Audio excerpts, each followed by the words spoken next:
Before we dive in, here's another show you can enjoy in the True Story FM family of entertainment podcasts.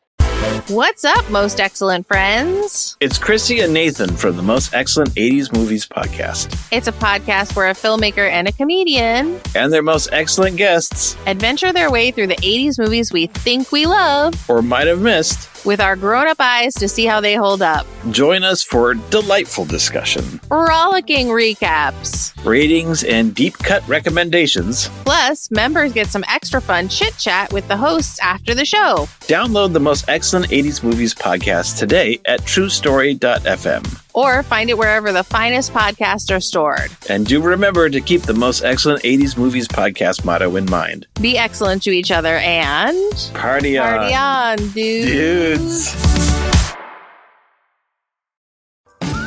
Oh, there you are. I was hoping I'd cross paths with you today.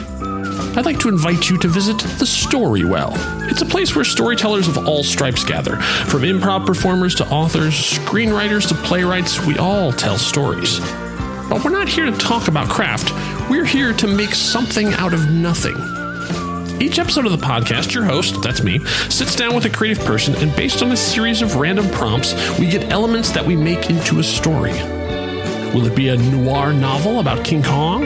Or a Broadway musical about JFK? Even we don't know. That's the fun part. But what do you get out of this, besides a good time with fun people? Simple. The idea is then yours. That's right. Whatever we come up with, we give it away for anyone to use however they'd like, no strings attached. It's like each episode comes with a free prize inside. The Storywell with Kyle Olson. We'll save you a seat at the table. Coming up on The Devil's Details. It's Faust, and it's an opera, and now we're talking about it again. Inside your mind. Inside your mind.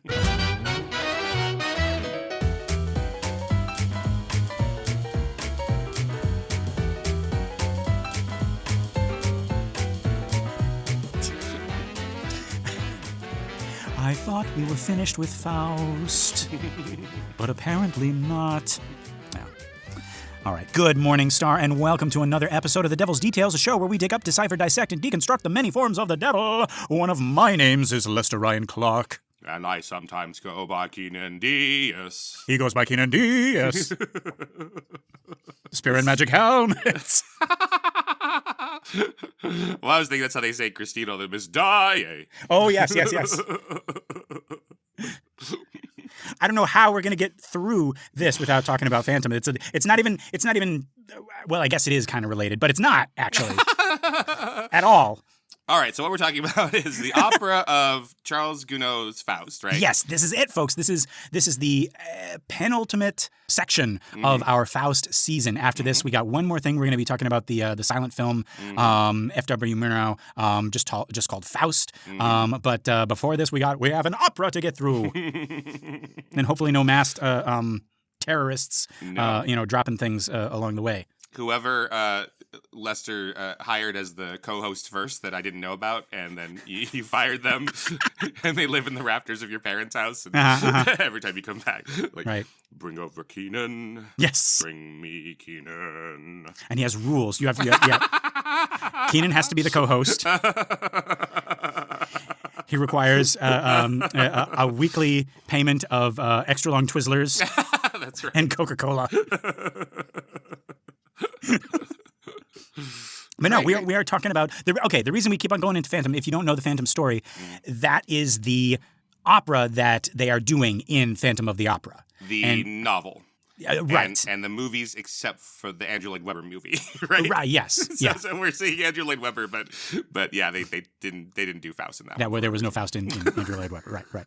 I don't know why, but yeah, you would think, but no, I growing up, I must have read that book a bunch of times, and they would always be talking about Faust, and and Christine Daae, right? The main character of the story is she gets the part of Marguerite, and that's all I knew her by was Marguerite, and I never knew about Gretchen or Margareta or any of that, right?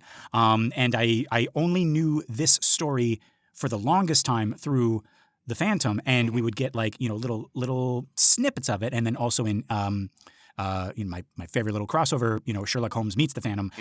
He's like interrogating all of the other actors. So he's interrogating the guy who plays Faust and the guy who plays Mephisto and all of this stuff, and it's great. And talk about like their costumes and their and how they do like different effects and the trapdoors and all of that stuff. So like through osmosis, I learned about the Faust story, and I wanted to experience it for myself. I wanted, so I went to the library, got me a CD that's a compact disc, folks, of the opera. And kids today wouldn't think they were compact, but they were more compact than one to come before. Yes, they were relatively compact, right?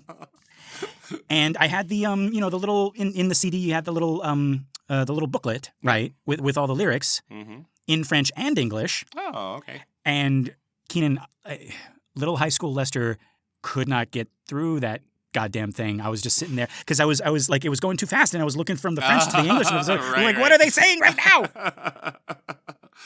Right. Yeah. You can't do slow-mo on a CD. No.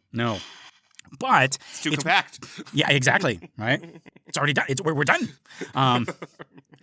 But it like a couple tunes stuck in my head. And actually, one of them is in this episode. I really love it. It's the Golden Calf. It's like like that. Yeah. Yeah. It's very nice and very devilly. But beyond this, ironically, even though like I really like Phantom of the Opera, I don't really follow much opera. How about you, Keenan? No, I've only seen one opera in person, and that was my my boyfriend Mark. He worked at University of Southern California when we lived in LA, and they did an opera every season. I think every semester probably. Ah. And but he said, I'm going to take you to this one. It was called The English Cat. And they English were all cat characters in little like Edwardian suits. Oh, and they were singing, yeah. And that is, it's a more recent opera, so it's like from the 80s. Oh, okay. Probably right after Cats came out, after Andrew Lloyd Webber's Cats came out. Suspicious. Andrew Lloyd Webber, who is English.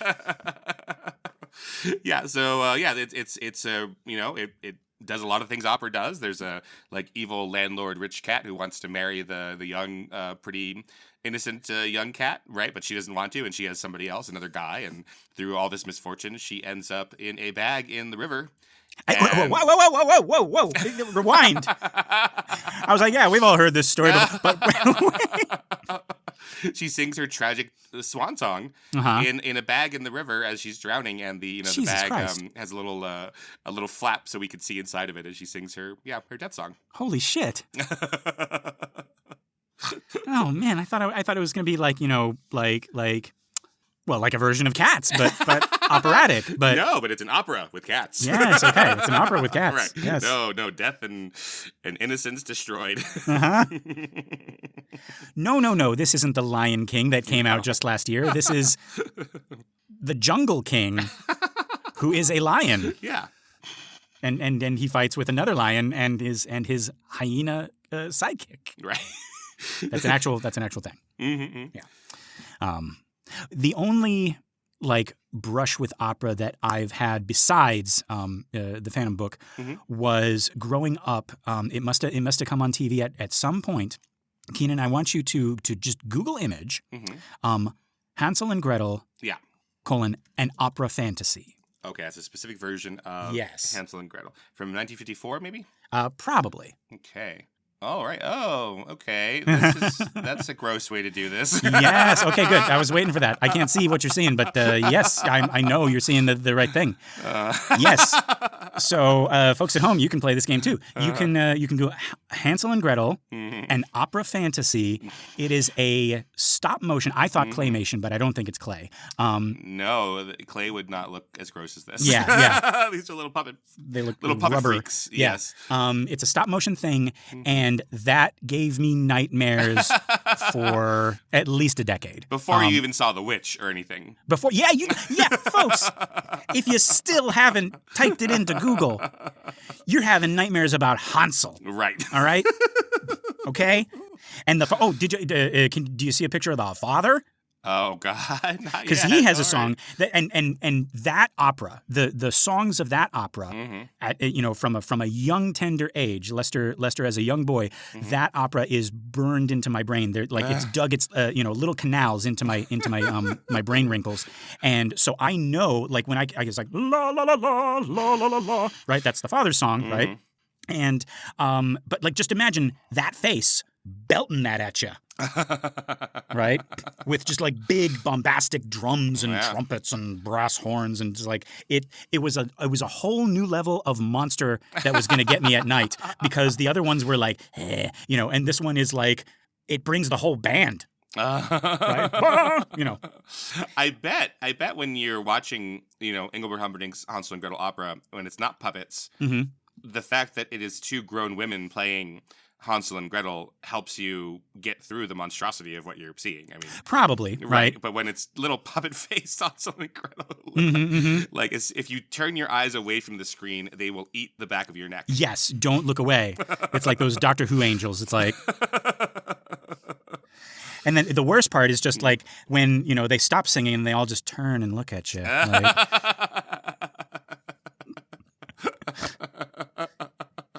Like, and then of course, right, like the scariest puppet I think is the witch. Like she just doesn't. She looks like Madam. She looks like Madam. I didn't know if you knew Madam. Yeah, yeah, she looks like Madam. That's but good. like evil Madam. You're right. Or eviler Madam. I don't know. But yeah, and it's it's just very very like Uncanny Valley. Like this is this was the first Uncanny Valley experience that I ever had. Right. Right. But again, bringing it back, it was the first opera experience I had ever had, and I'm realizing this about myself. It's like I can dig an opera. I think I'm a little bit too crass and just low class to kind of like sit through Carmen or something like that, right? Unless I was kind of like exposed to it at an early age, because. Like those, like I will hum those Hansel and Gretel songs because they have been just like buried in my brain, like tattooed on the surface of my scalp, like for so long that I like it actually does. Like what music is supposed to do. Like how you hear a song that that you're familiar with, and you just kind of like it just kind of lifts you up. You feel like you're floating, right? Yeah. Yeah, like all of those songs do that. That's the only opera, and also I think it's for like I'm well aware that I think this opera was made specifically for kids. So, but that speaks to the Faust opera here, because we're so familiar with it. I think works. I think when it's other opera, you're supposed to kind of already know the story, or have been exposed to the libretto and looked it through, because otherwise, I mean, it's in another language already, right? It is often like even our Faust is kind of like a Reader's Digest version of Faust, even though it's long, right? Like there's not as much incidents that happens, right? It's kind of the broad strokes of them. They take the key moments and then they kind of like stretch them out. Right, in song, in music, right? Yeah, so I think I think opera is for people who have the time to study opera, right? Which isn't the case for everybody. But this one, I think if again, I'm not an opera, I'm not telling anyone how to. We sound so stupid right now. I'm not telling anybody how to watch opera, because obviously we're not experts on it. But yeah, I think that like this, if you've been listening to our show, maybe reading the books or not, right? I think that Faust could be accessible to you as an opera. Yeah, because you know the story very well, and there's variations on the story here, but it is the big moments you would understand, even if you weren't reading super titles or spoke French. Right, super titles. In the opera, they have what we call the subtitles underneath the picture. They have above the proscenium. Oh, sub and super. Titles. Yeah. Hey. Yeah. Look So at the opera. Yeah. Huh. Well, there you go. There you go, folks.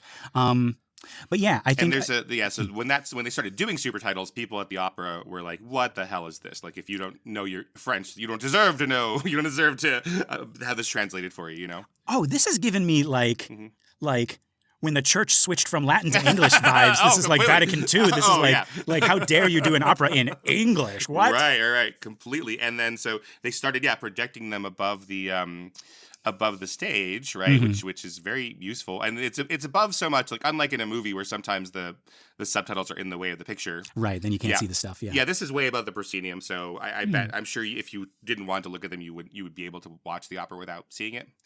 Right. That would be so distracting to me if I was in an opera and I was singing. I think the other impressive thing is like it's like the musical Olympics, Uh-huh. right? Because you're watching these people, even in like, I mean, again, like I'm kind of like playing my hand here, showing how like uncultured I am. But like the Valentine song, I'm just like, oh God, shut up, just get out of here. But a part of my brain can just like watch him and be like, he is doing things with his body and with his voice, and he is hitting notes, and he is the sonal sound equivalent of like one of those gymnasts, who's doing all the things with the bars on the horse or whatever, Right. Like he's doing some amazing stuff here, but the fuck out of here, Valentine. Like, Yeah. Yeah. But going back to subtitles, supertitles for a second. So so when people started having them above the stage, people were like, "Oh, that sucks. That's terrible." Right. And now it's become really standard. So now in some places they have them in the seat back in front of you. Oh, okay. Yeah, and you could turn them on or off, right? But now those happen, and people are like, "Oh, that's ruining, right? You should be on the stage." Yeah. And then the newest thing is in your smart glasses, and you could get like opera glasses. Ew, okay, I don't like where this is going. See, okay, at first I was like, oh man, these old dinosaurs not liking progress, but now I'm like, but no, yeah. Because imagine you're an actor, and this is like every moment has come to this, and you're up there and you're doing your aria, and you make the mistake of looking out into the audience, and you see people like you see them either looking above you, or not at you, but like at the back of their seats, right? Or you just see a sea of glasses wearing knobheads just looking at you. Yeah. Yeah, I do staged readings at school, right, with the students. So like partly with my friends who are alums, and then with students. And every time I've made the mistake of looking out into the audience, you see parents and professors on their phones, and all of the young people are rapt, paying attention to what's going on stage. Yeah. But the older people don't want to admit that. Yeah. Yeah, never look out into the audience, folks. That's why people always complain. It's like, oh, the lights, they get in my eyes. And I'm like, good. I want to be the only one here. Yes. Yeah, definitely. But, okay, we're not talking about us. We're talking about Faust, right? We all know the Faust story pretty well by now. We have covered both Marlowe's version and Goethe's epic version. We have both parts, which most people don't do. Right. And when Gounod got his hands on it in 1859. He basically looked at this massive philosophical work, and he said, you know what? Let's focus on that love story from part one. Right. Good choice, I think. Yeah? So remember, Gretchen, Margareta from Goethe's version. So she becomes the heart of this opera. Yeah, in some stagings of it, it is called Marguerite and not Faust. Yeah. Yes. And again, like one of the reasons why the Phantom, like the Phantom is trying to, I was gonna say bully. That's not the word. Blackmail. Yeah. He's a terrorist. Yes, and he is. He's gonna kill people if they don't let Christine play Margarita, which is like how integral the part is to the opera, and how good the part is just in general. That is she is the talk of Paris afterwards, right? Right. And she does a great job. She she deserves it, but like it's if she tried the way of like the normal way without breaking any rules, right? Right. But the Phantom's like, oh, I'm going to break some kneecaps and get you in there, drop a few chandeliers. But it's because this part is so good. Yes, it's very good. Yeah. And I just read in the original book the chandelier only kills one person. Yes, which is a tragedy enough. Yeah. But in the movie, the movie with Lon Chaney and tons of people die. Yeah. And then in the stage show, like you die in the audience. Drops right on you. Yeah. Bet you didn't know that, folks. You're dead right now. This is hell. But yeah. But anyways, she's at the heart of this. She is even more centered than in Goethe's version. Right. Yeah.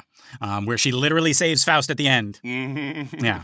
But yeah, so the setup is familiar. We've got our aging scholar Faust making his deal with Mephistopheles for youth, but this time it's specifically because Mephisto shows him a vision of Marguerite that hooks him instead of all the the wild adventures we saw in Goethe. It's like the paper money scheme, the classical Walpurgis Night, the regular Walpurgis Night, Helen of Troy, all that stuff.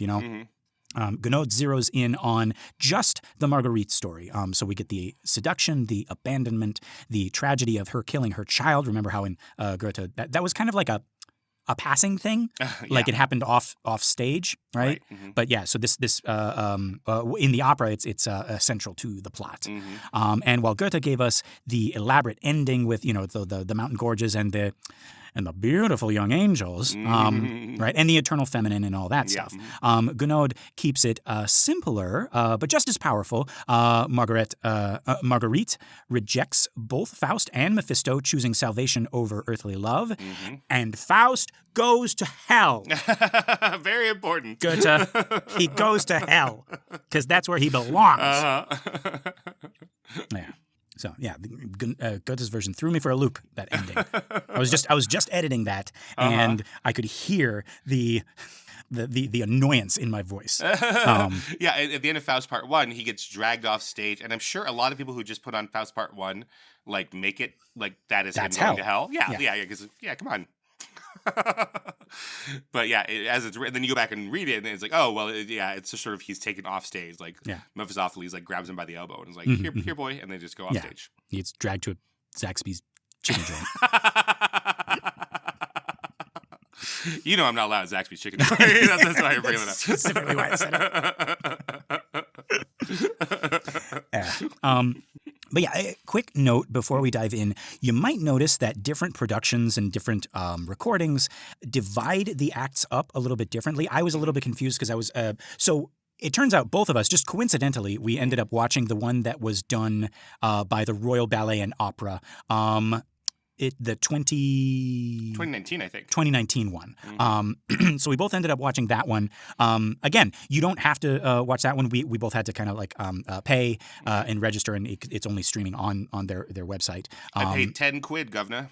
10 quid, yeah. 10 quid that you'll never get back. Yeah, which is about $12.81 American. Yeah. But again, like we said, it's all over YouTube. You can watch those as well. But I think the issue is because I've also been kind of like following along with like all the Cliffs Notes and the synopses and everything like that, and those damn synopses break things up in different like act. One of them says Act 1 ends once Faust makes the deal with Mephistopheles. That's Act 1. Right. And I'm like, that's not Act 1. There's more, right? There's much more, yeah. Yeah. And one of them says it ends when, like right after the Golden Calf song. It's like, right?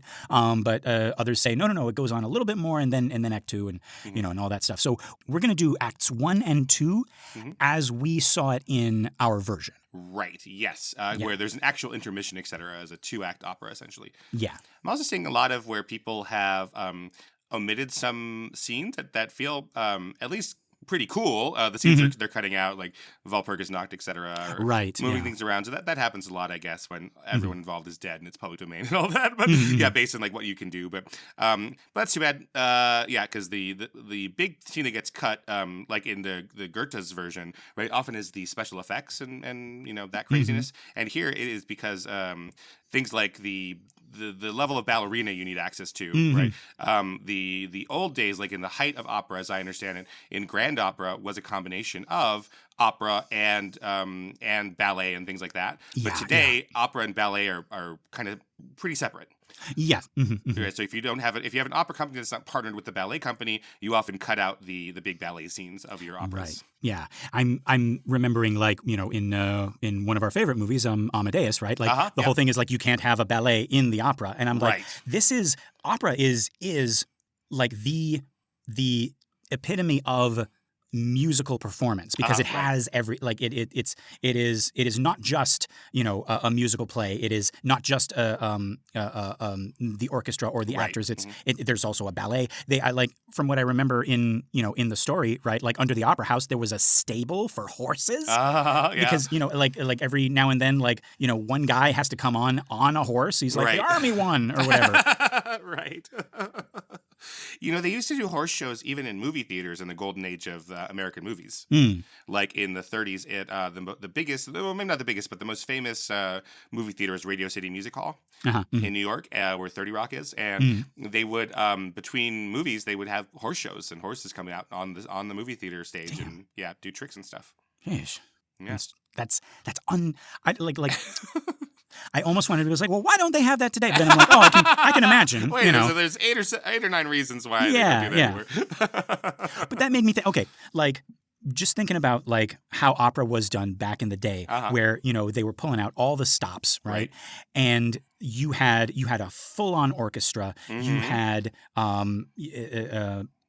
these massive, expensive sets and costumes, and you had all the actors just giving it everything, and then you had like special effects with water and fire and live animals, and everything was live. Like the music was like being played as it was happening and everything like that. And now picture all of that without electrical lights. It's all gas, and people are dressed up to like Amadeus levels where they can barely breathe, and people are like. I imagine, people must be like passing out. People must be like dying at these things, because, like the chandelier is not electric. It's like candles and gas jets and everything like that. And you're all just like kind of like stuffed into this thing, watching this opera. And like, I'm just saying, like, it feels like we were a tougher breed back then. We were like, I'm going to go enjoy myself, and that was fun, is going to go see the opera. For 4 hours doing all that, I'm going to watch Carmen and not be able to breathe for 3 hours. Right. Yeah. Well, one last thing about opera, you like, because again, I'm not very familiar with it, but like in Citizen Kane, for instance, right? That's Charles Foster Kane is trying to turn his wife into an opera star to legitimize her, because people in society are mean to her. They look down at her, and she says, "I'm a singer," and he's trying to make her into an opera singer. And one of the plot points is, he owns the newspapers, and so he has all of these critics who are going to write positive things about it, but his best friend doesn't want to. He feels like it's jeopardizing their credibility to fake a positive story, Yeah. So he hasn't written his review yet, and it's like in that they're like, oh, we have the music review in, we have the society review in, we have all these different aspects of opera. So they had like 4 critics working on this one piece. Yeah. Like to in order to understand opera, and Jed, who's the theater critic, the drama critic, right? He hasn't written his part yet. So like opera is like society and music and theater, and it's all these things all at once. And like one critic at that time couldn't claim to know everything about how opera works. It's so complicated that they couldn't have an opera reviewer. It was 3 or 4 of them. Wow. Yeah. That is, yeah. I mean, that's how we pass the time, folks. That was our enjoyment. Right. But okay, so yeah, let's dive into Act 1 of Gounod's opera. So we are starting in a scene we should all be pretty familiar with by now, right? This is Faust in his study at dawn. He is surrounded by books and completely done. He's done with life. He's old. He's old. He doesn't understand the references anymore. What does skibbity mean? I shall show you the meaning of skibbity. But yeah, so he's got the poison ready, just like Goethe, right? When he hears these young people outside singing about how great life is and praising God, right? That just makes him more bitter. Like, what has God ever done for him, right? Like he can't even get his youth back. He's got to get his groove back. No, he can't find love. But no, he can't even hold on to faith. Right. So he does what we've seen him do before. He calls on Satan, the devil, Lucifer, Mephistopheles, right? And I think in the opera too, it's Mephistopheles is the devil. Is Satan, yeah. Yes, right, yeah. So here comes Mephistopheles, right? And it's always like I think a big. They make a big show of his entrance in all the versions I've seen. Like he rises up through a trap door, right? And in the one that we saw, we got this guy. I think it's Erwin Schrott, right? Sounds German. Looking like kind of like a more robust Raul Julia. I think so. Yeah, that's good. Yeah, right. And he comes up out of the floor, kind of in like a cowboy getup almost. Yeah. I was thinking it's like Captain Morgan or something. Yeah. Oh, okay. Yeah. Yeah, it's very elaborate, puffy shirt. Yeah. That's quite an entrance. He's living it up, right? He is. He's not necessarily as like playfully scampish. Like he's not running around or the way Toby Jones was in the radio play. But he's like someone who's like, I love being in this body. Yes. Like, this is pretty awesome. Yes. Walk He's having around. fun in a different way than Toby Jones is having Yeah, fun. He's like, I invented fun. Right, exactly. Yeah. And to your point, Keenan, I think he is always, I think the character of Mephistopheles in the opera is always, oh, damn it, I'm not good with, I think he's always a bass. Yes. So this is right.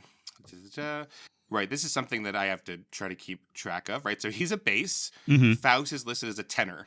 A tenor, okay. Yes, and then Valentine will be a baritone, and somebody else will be a baritone.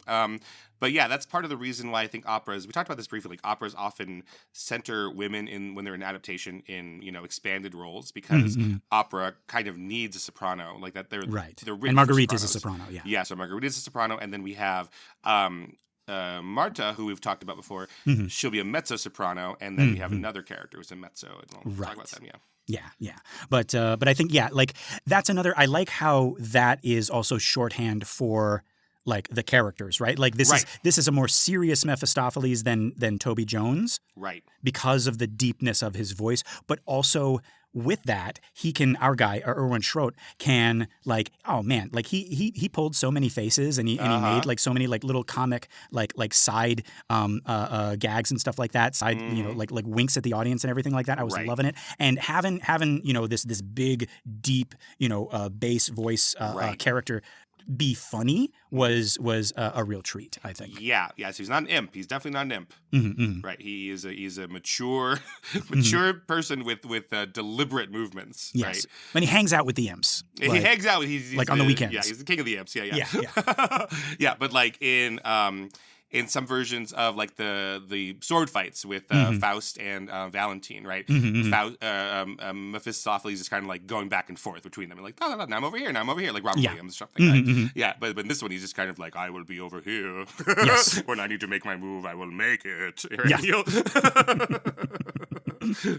Yeah, but so Faust is the tenor, which usually has like the really showy, rangy stuff, right? That a lover normally has in opera, and then the opposing people to him are baritones, and which is a deeper. I'm a baritone, so a deeper, richer voice. Right, but it's usually not tapped upon for like the love scenes in opera. Yeah. If I understand correctly. Knowing nothing about this world, I have been told I am a baritenor. A baritenor? Oh my goodness! So I just can't fit into anything. I just like I'm doing everything wrong. Gosh, yeah.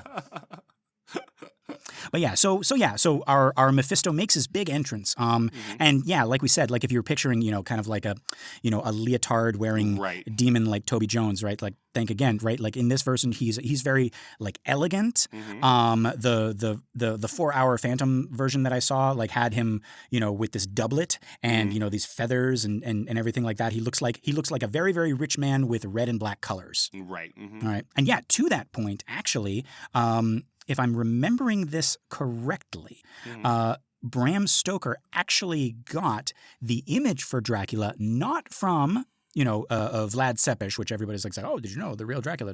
Right? That's just where he got the name. But he got like what his character is supposed to look like and his mannerisms from his friend Henry Irving. Okay. Who was his friend, but also his employer, right? Stoker worked as the business manager of Irving's Lyceum Theater for many, many years. And Irving's commanding stage presence, particularly in roles like Mephisto, is believed to have influenced Stoker's characterization of Count Vampire, later named Count Dracula. Okay. Yeah. I see some drawings of Irving as Mephistopheles, no photographs of him. That would be hard on stage at that point, I guess. But yeah. Oh, okay, I see, yeah. You can see the kind of like Bela Lugosi-ish, Yeah, definitely. Like a very grounded, yeah. Maybe even slow. Bela Lugosi could have been, a Mephisto. I bet, yeah. Yeah. I bet he and I don't know if he ever mentioned being Mephistopheles, but he did talk about wanting to be considered a serious stage actor because he resented the way that Karloff was kind of presumed to be both film and theater, and having basically because Karloff was English is how Lugosi thought of it. Oh, okay. that they were unfairly thinking of him for these stage roles. Oh, isn't that always the way? It's like, it's like, oh man, I wish I was recognized more than, for more than just this, just this one thing. But then, I mean, Lugosi, you lucked out because, I mean, you're the reason Adam Sandler sounds like he does in Hotel Transylvania. Yeah. Yeah. And so that's a big side tangent. Yes, but yeah, yes. this great podcast, You Must Remember This, by Karina Longworth. She's a historian. And yeah, she has a whole season on the relationship and also rivalry between Karloff and Lugosi. Ooh, I want to look at that. Oh, yeah. Boris and Bela, I think she calls it. Ooh, Boris. Oh, that's great. Oh, yeah. But yeah, so our Mephisto, he offers Faust the usual stuff, right? Gold, power, glory, right? Yeah, you know this. Let's sing some songs. Yeah, right? Yeah. But yeah, Faust only wants what he wanted in Goethe's version. He wants youth. Right. But for that, Mephisto says he's going to need a little more than just his soul. He says, actually, I have a podcast, and right now membership is just $5 a month. You see how I did this? $5 a month? $5 a month. Faust repeats in his old man, $5 a month? Yes, just $5 a month, says the devil. But wait, there's more. As a member, you'll get access to bonus episodes of all of my shows, including The Devil's Details, and also Exorcist Minute, and Every Minute of Everything Everywhere All at Once, where we watch each of those movies a minute at a time. All of those shows have... This is the ad, folks. You're being sold. You're being sold right now. Yeah. All of those shows have bonus episodes, and you only got to join one time to get all of them. For this show, for The Devil's Details, we've been watching a new devil-themed movie each month, like The Devil's Advocate with Keanu Reeves, Angel Heart with Robert De Niro, Krampus for our holiday special. If you want to hear us talk about those films, hop on over to truestory.fm/join. Look for Banana for Scale. That's us. You also get all your regular episodes a week early. Imagine hearing our dumb jokes a week early. You don't even need tarot cards. You also get access to our Discord channel, and maybe once you're there, you can teach me how to use Discord. No, it's really fun. You get all of that for just $5. That is so small. That's like the price of 2 eggs. Dos huevos for our Spanish-speaking friends. Yes. Zwei Eier for our German-speaking friends, right? But if you can't do that right now, if you'd rather get 2 eggs, before they become even more expensive, one thing that you can do that would mean the underworld to us would be to give us a 5 pentagram rating on iTunes or Spotify or wherever you listen to our podcasts. That and sharing the show by word of mouth or on social media helps our little podcast grow and find more cool people like you. Says Mephistopheles. I mean, he sings it. He sings it though. It's right? amazing. Right. After the audience cheers as after he says that. Yes. All right. Yeah. Bravo, bravo. They cut this one out of most productions. It's weird. I don't know. Okay, back to the show. So Mephisto shows him a vision of Marguerite, right? We know her as Gretchen or Margareta. So this is the first... I first heard of her as Marguerite because of, Phantom. Right, Yeah, but yeah, it's Gretchen. We see her at her spinning wheel, and Faust signs that contract so fast the ink barely has time to dry. Or I guess blood, I don't know. Right. But that same poison that he was about to drink, Mephisto turns it into an elixir of youth, right? So we don't have to go all the way to the witch's kitchen to drink that, that nasty brew. He's just like, oh yeah, this poison you were going to use to kill yourself. Now it's youth potion. Right? Yeah, I like that because of course we're supposed to know that it's still death, right? You're still giving yourself up to the devil there, right? Yeah, I do. Even if we could go back and rewrite the Goethe version, I would. Right. Oh, German scholars are so mad at us right now. But no, I would be like, yeah, we don't need the witch's kitchen. It's symbolic even. He's still drinking the poison, right? Right, yeah. Yeah, and the contract here is a little bit looser, right? So in the version that we watched, there is an actual paper contract and the blood gets signed and all of that stuff.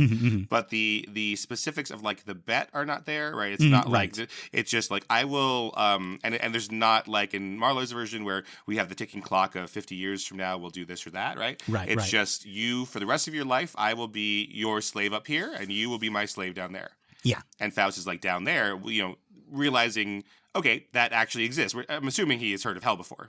Right. He doesn't argue with Mephisto in the way that Goethe and Marlowe's Faust does is like, Right. oh, what do you mean? I don't believe in hell. I don't believe in hell, which is or- dumb, Faust. You're Right. talking to the devil. Right, there's none of that. It's very simple. So again, like opera rules of like get to the big stakes. It's just not as philosophical. It's meant to be emotional, right?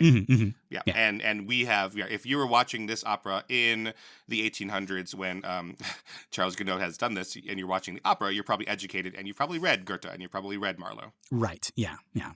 But yeah. So then we go to the second. Okay. So this is what I was talking about before. One of the translations says that this is the end of Act 1.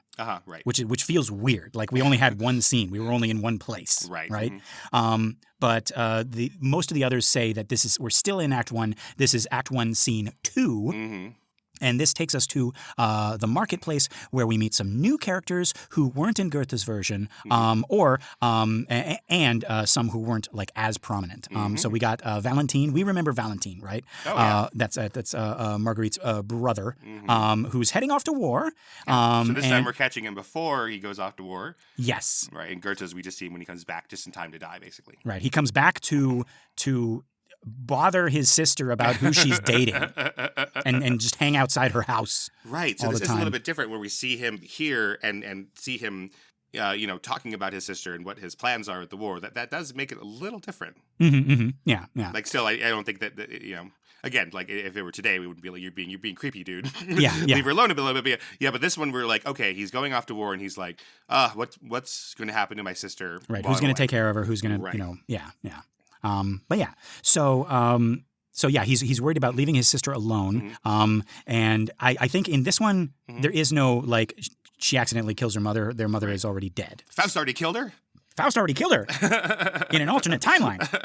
Yeah, so she's just dead. So they are orphans now in this one. Yeah. And then we got, okay, so this is a new character. Right.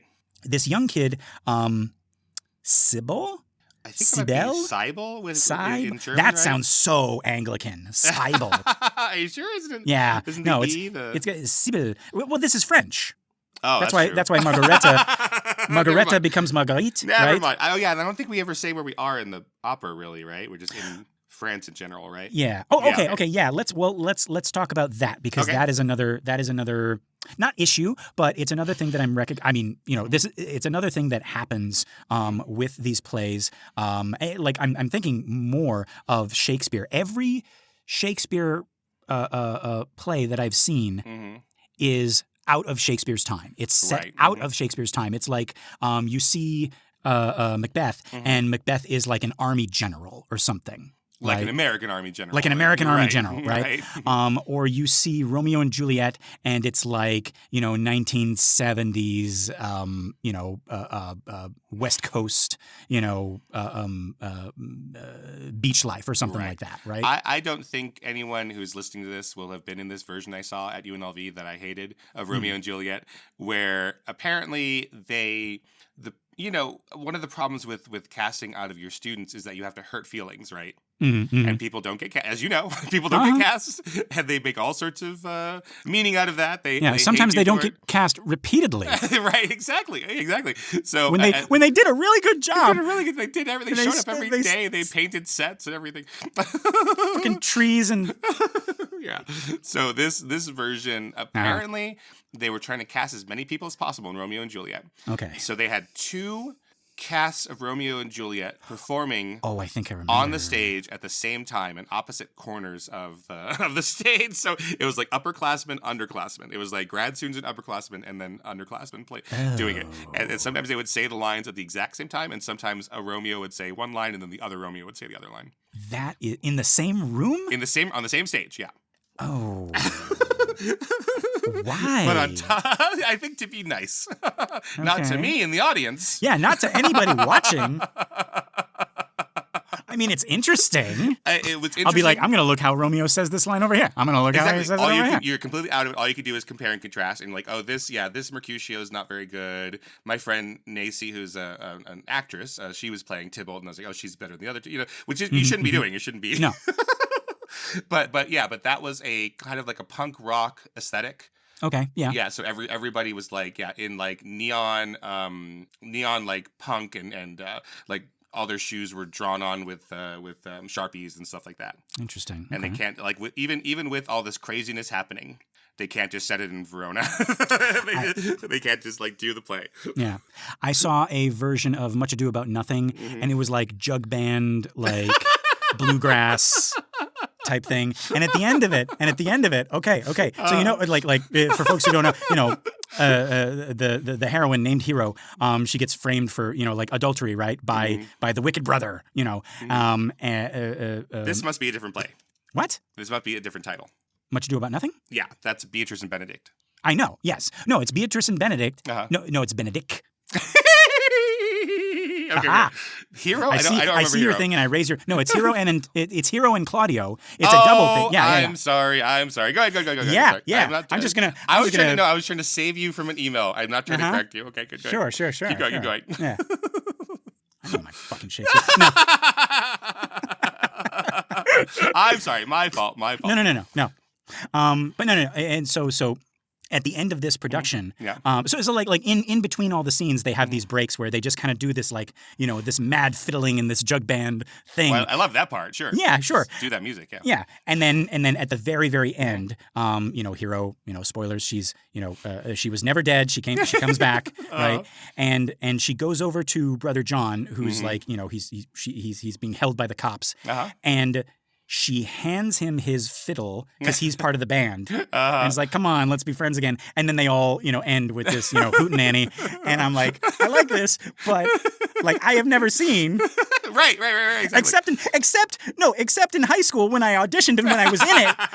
Those were the only ones that are set in the actual time. You know what I mean? That's daring.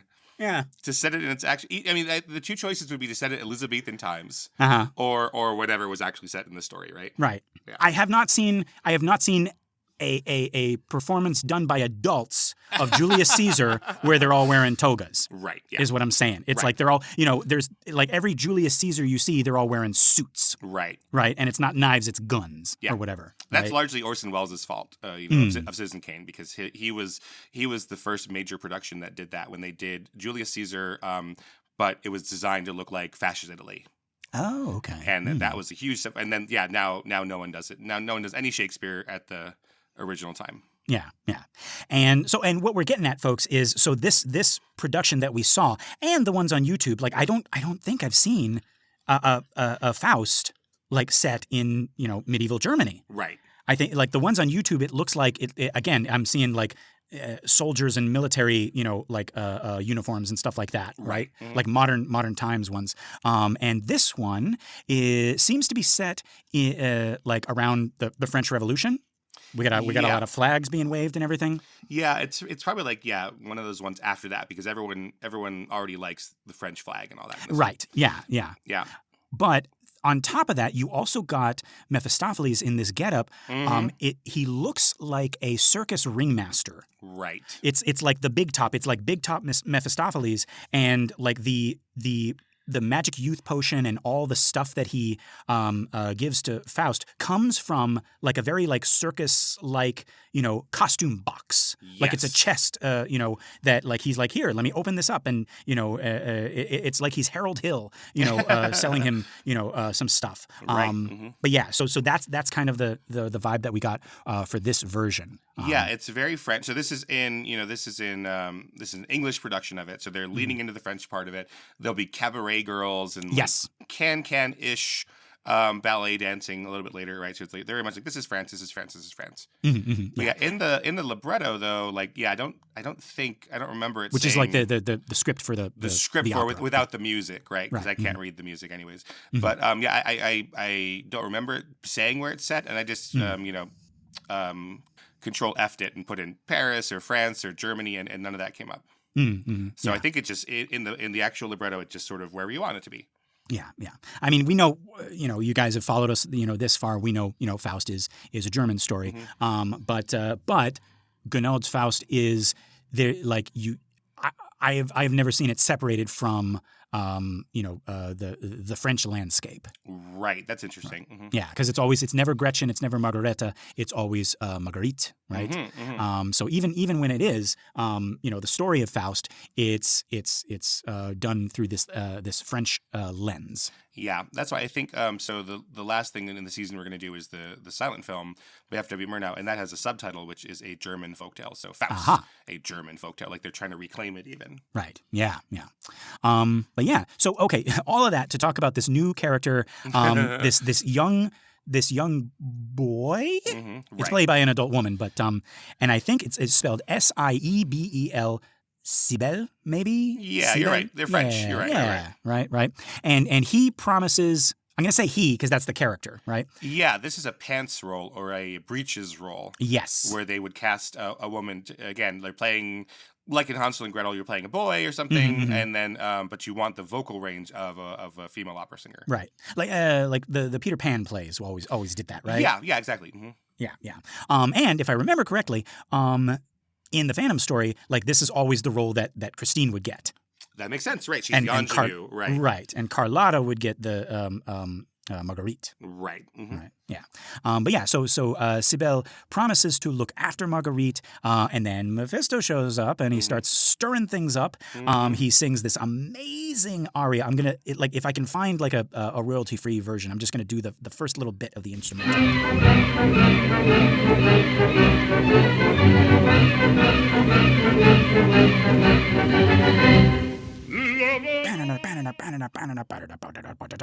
Right, it's like really a bop, I guess. But yeah, it's the one that stood out the most for me. And he's singing this thing about a golden calf that everyone worships. He reads a couple of poems. He predicts some deaths, makes a bunch of people uncomfortable, right? Generally causes some chaos. And he even pulls this magic trick with wine flowing from a barrel. That reminds me of Auerbach's cellar. Oh, right. Right, when he was doing those tricks for the customers over there, right? Right, and then eventually has to use his magic to escape them because they get pissed off, right? Mm-hmm. Yeah, and so he toasts Marguerite, and Valentine loses it. And when they try to attack Mephisto, their swords break, or in the version we saw, like he just kind of like drops his sword, right? And they end up having to they pick up their swords. And they hold them in the shape of a cross. And guys, if you do end up, paying, for this version and seeing it, the comedy that Erwin Schrott does here, because he's also wearing, because he's dressed up as this, with this elegant finery, it's just all red and devilly, but he has a little cross of his own, a little cross necklace, and he holds it up and he looks at it like, this doesn't hurt me, and then he looks at, the cross made by the swords, and he starts doing it with his fingers, and he's like, whoa, and then he starts making like he's gonna barf. It is, I think, I really do think opera is the culmination of, because you got almost like clowning in it as well, like pantomime, right. And he's doing all of that, and he's singing his lungs out, right? Right. Yeah. Yeah. Yep. So here he makes those predictions. He tells Valentine that you will be killed by somebody that I know, and I don't know. Valentine doesn't believe that, obviously, and he doesn't necessarily know that. What again? We are meant to already know this story. Right. Yeah. Right. So we know that Faust is going to kill Valentine, and that just sort of goes over his head. But with Siebel, that's a new character, and so the prediction that Mephistopheles makes is that any flower that Siebel touches will wilt. Yes. And I think that we would know that that's supposed to be Marguerite, I suppose. Yes. I think people even back in the previous centuries, people are elbowing each other. It's like, I think it's talking about Marguerite. It's like, shut up. Right. And we have an... And then you hear just from the rafters, right? Stop talking! Put your cell phone away!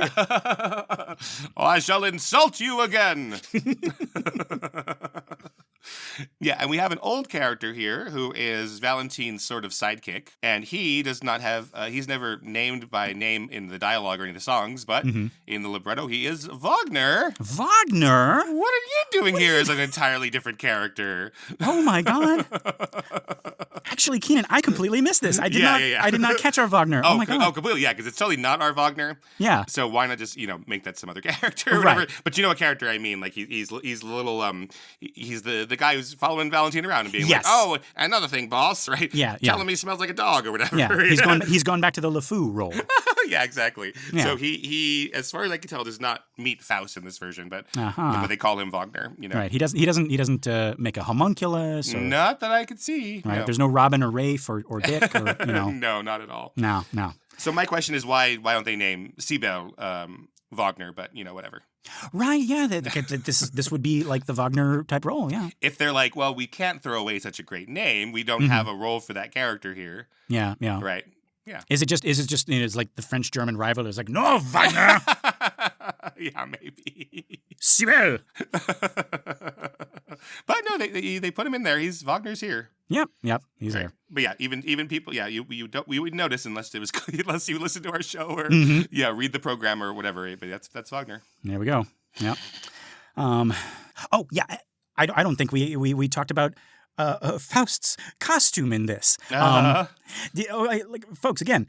So it starts out with Faust being the old man, right? He actually like really, really good for like stage makeup. Like looks nice and old. He's got the beard covering his face and everything like that. And then he becomes young. He becomes the actual actor. And then immediately upon the change, he is put into literally a devil leotard. Right. Like it's a black, kind of like, onesie with, I think, like wings and then horns on the cowl with a pitchfork. With a little pitchfork, with little red tips on the pitchfork. And he runs off like he is like basically like now I'm seeing, the costumes here. I'm seeing Mephisto as the ringmaster and Faust is his clown. Right. Yes. Yeah. I think that's really smart in this version. Because that impish energy that we were talking about that I expect with Mephistopheles is, at least in the one that we saw stage, is given to Faust. I imagine there's some of that in all the other productions because that's just sort of what's written in there. But so he's having a hell of a time. Yeah, literally a hell of a time. Right. Yeah.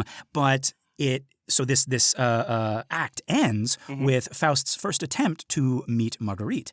So she shows up at this waltz scene, and while Faust is immediately smitten, she's not interested in him at all. The local girls are scandalized that she turned down such a gentleman. I think by this time he's changed costumes. He's not looking like like he's at a Halloween party. Yeah, in our production they set it at like a cabaret, and he's dressed up to look there. Yeah, and it has like in big letters the name of the cabaret, and I translated it as like Hell's Cabaret or something like that. So Cabaret l'Enfer. Yeah, right. So she's not having it. She's not interested, right? Marguerite just goes on her way, leaving Faust even more desperate and Mephisto promising to help, right? And that's Act 1, folks. Yeah. So then we got Act 2. Now we're in Act 2, which is basically the seduction scene from the Goethe version, right? We're in Marguerite's garden, and first we see Siebel. Remember, this is the kid who promised to look after Marguerite.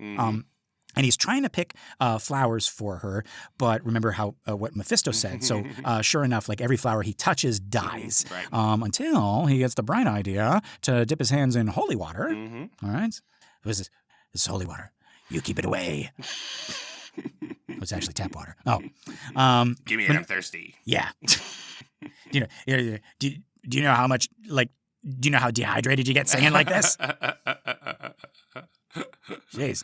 But no, there's some nice demon proofing right there with the holy water. Right. And then Faust, speak of the devil, Faust and Mephisto show up, and while Faust gets all poetic about Marguerite's pure and chaste home, why is the home chaste? I don't know. That's weird. You're weird, Faust. You're weird in every version. Every single. There's not a good version of you. No. God. But yeah, it's this gorgeous aria that he does. And Mephisto's got a more practical approach, though. He brings in this casket of jewels. Now, casket doesn't mean casket back then. It like a chest of jewels. Yes, but right? Our production does make it look like a little baby casket. Yes, because devil, right? Yeah. Right. This one has the casket. A coffin is rectangular, and a casket is what? Like octagonal. Kind of like the diamond-y thing. Right. Yeah. Yeah. Mhm. Yeah. So in this version of it on stage, they do it in the diamond shaped octagon. Yeah. Wait a minute. I think it's I think casket is rectangular. Coffin is.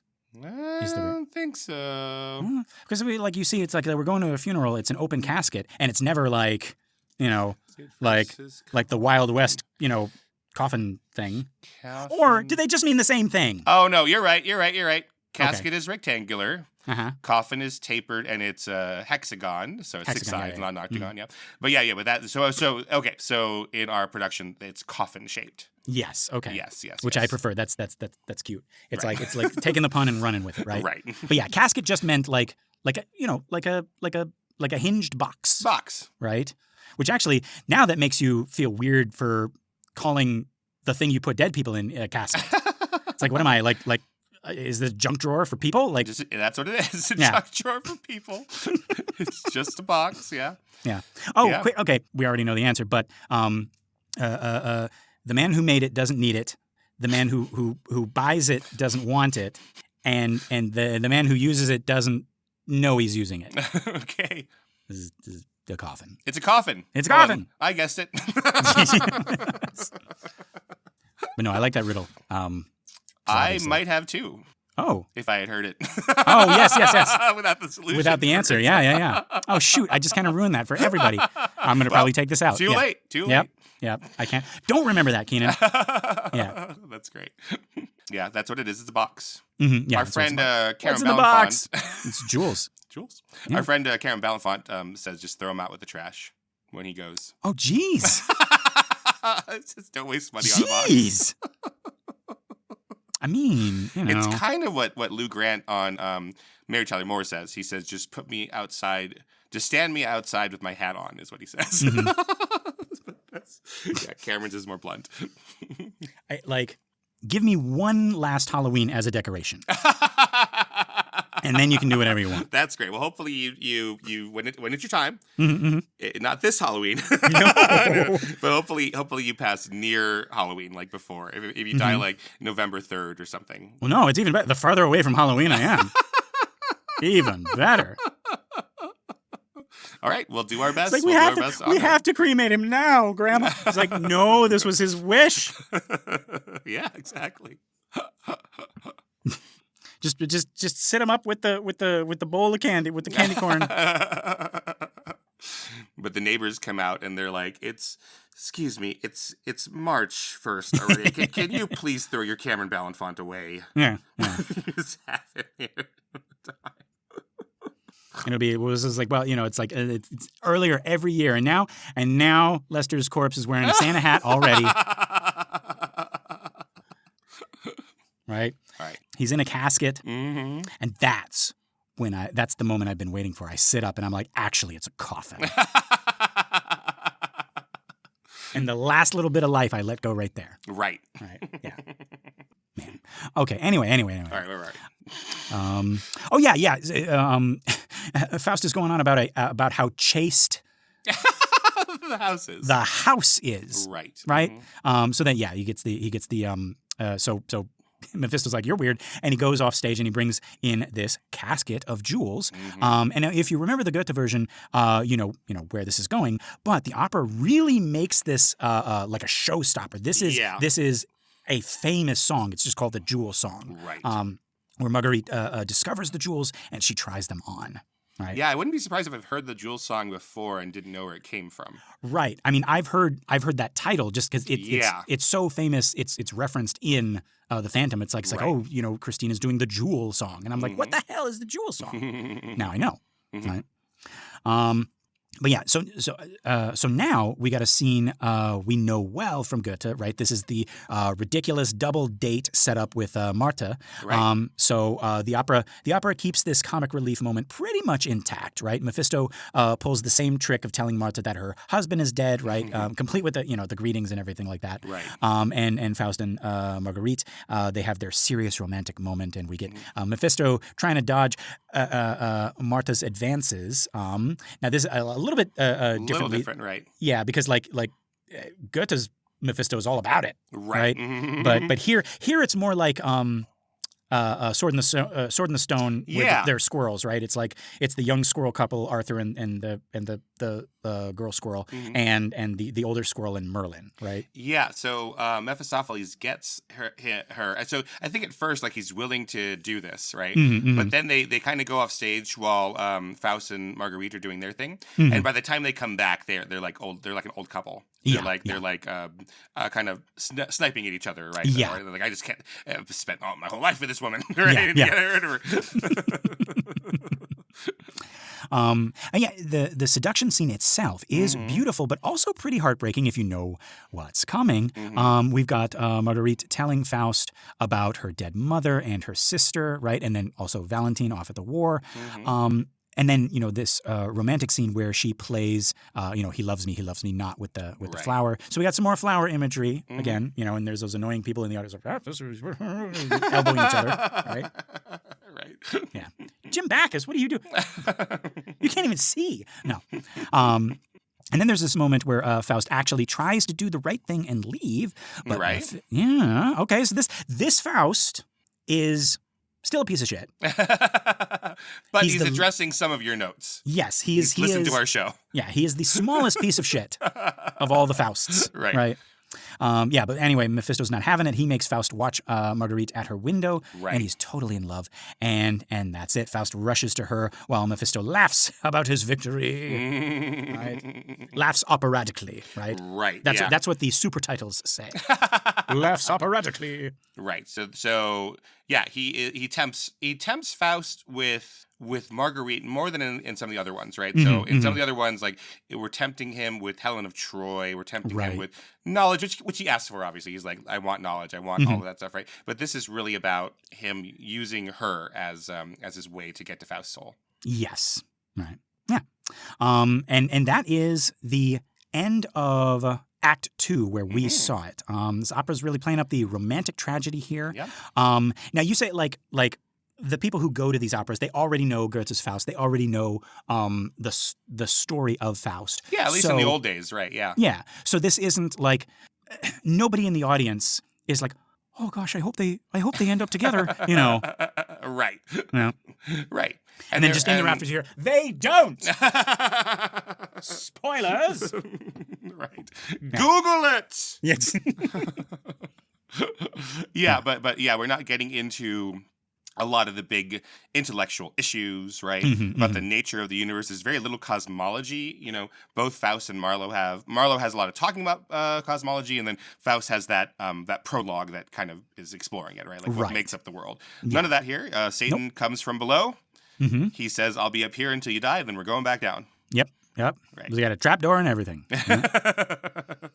But yeah, that is Acts 1 and 2, folks. So next week we're going to be looking at Acts 3 and 4, and then we're going to finish it off the week after that with the Act 5 finale. Okay. Yeah. So what did you think of our first dip into opera, Keenan? I feel sophisticated. I feel better than most people, for sure. I'm drinking this energy drink with my pinky up.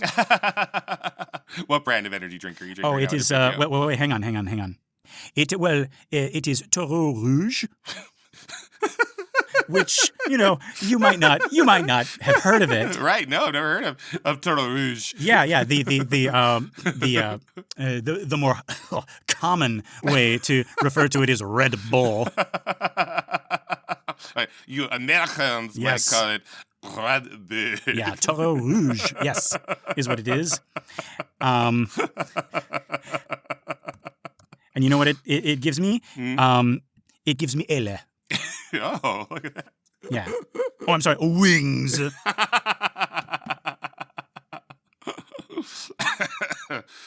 No, I think it's great. I think this is a good version that you pointed me towards. Wonderful. And it's really interesting to see, like, what is the, like, simple emotional truth of the piece, right? Yes. That is a useful term that I've heard John August, the screenwriting guru, talk about. So I talked about that with my screenwriting students sometimes because it can get complicated as you're writing a script. Like, so you're trying to do all this stuff, right? So this is like... Yeah, we know from reading Goethe. It's like it goes all over the place. Yeah, because it's about ideas primarily, right? But in opera or something more dramatic, like a movie, like dramas and characters, interacting with each other, like what's the simple emotional truth? Like where are we going? Yeah, so this is I'm super glad that we're looking at this. Yeah, me too.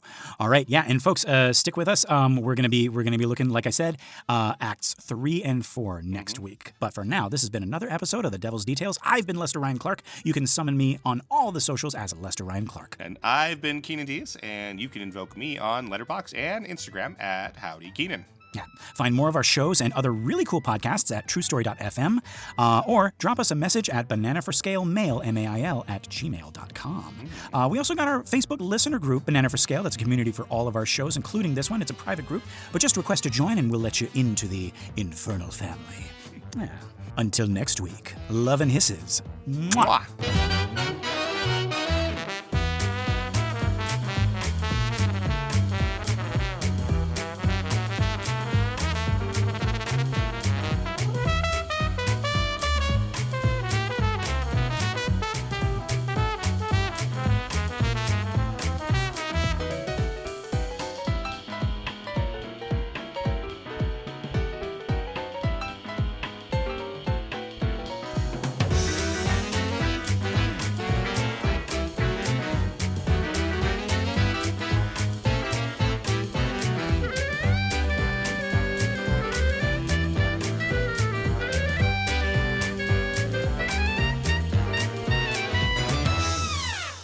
I meant to sell you my soul, but I sold you this bag of peanuts. I'm endangering myself and others. Yeah. They shouldn't let me drive.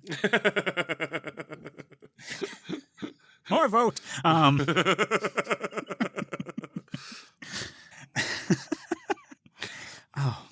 Mr. Magoo's Christmas Carol is like one of my favorite versions. Oh, really? Yeah. I don't think I've seen that one. Yeah, it's really good. It's kind of a family tradition at our home. Oh, yeah. And it's a musical, so they have there's all the songs, and there's a song that young Scrooge sings when he's in that little that empty schoolhouse. Oh, but it's Magoo really sad. as Scrooge. It's Magoo as Scrooge. Okay, and it's the framing device is that he is Mr. Magoo playing Scrooge on Broadway. Okay. So like the opening is him getting to Broadway, and of course, because you can't see, he's, it's the traffic and all that stuff. And then, and he's putting on the wrong costume and, falling through trapdoors and whatnot. And the rest of the cast is kind of like falling all over themselves trying to get him on stage. And then as soon as he gets on stage, that's when the actual, Christmas Carol story starts. Oh, wow. And you forget that it's like, a play. Yeah, I didn't. Until the end, Mr. Magoo had the skills to be in a Broadway show. He is surprisingly pretty good. It's his calling. Yeah. But yeah, no. We're speaking of plays and productions and things like that, folks. Are we? Oh no, we got to get into it. Yeah. All right. Where's my head? Okay. Yes. Press record. Right. That's good at least. Did I press record? Yes, I did. Good. Jesus Christ.